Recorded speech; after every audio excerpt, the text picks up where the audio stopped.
Hi, and welcome to Minx.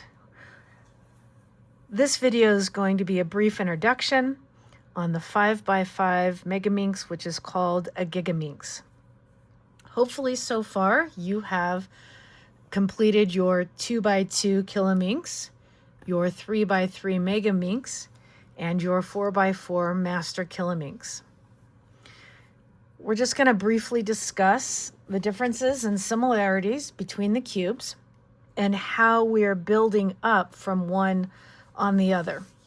So what you can expect from the videos for the Gigaminx is you can expect a couple of videos going into great depth on how to solve these inside faces for each side, then how to solve and put together. For most of our conversation, we called these the ponies.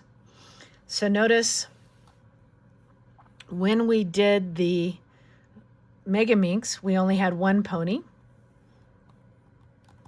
When we did the Master Kilominx, we had two ponies or a pair of ponies.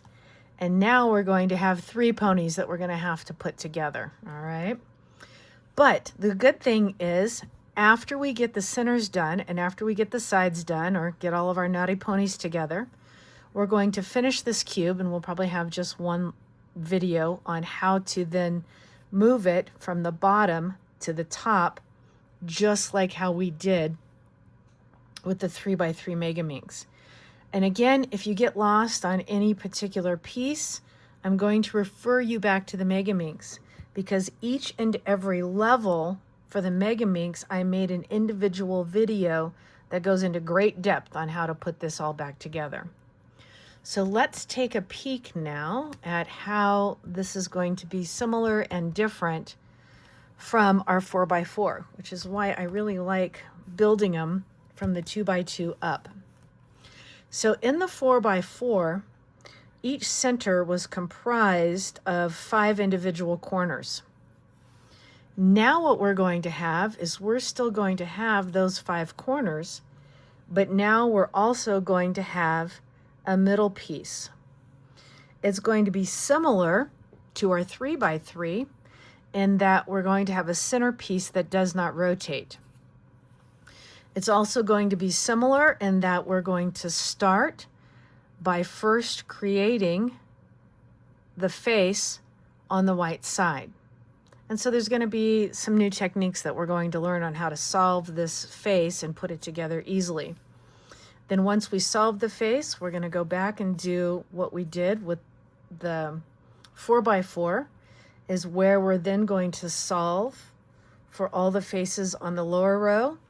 Then we're going to rotate it up. We're going to solve the faces on the upper row.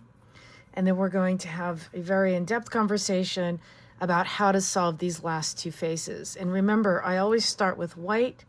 So gray is always the last face, which is on top, which is opposite the white side.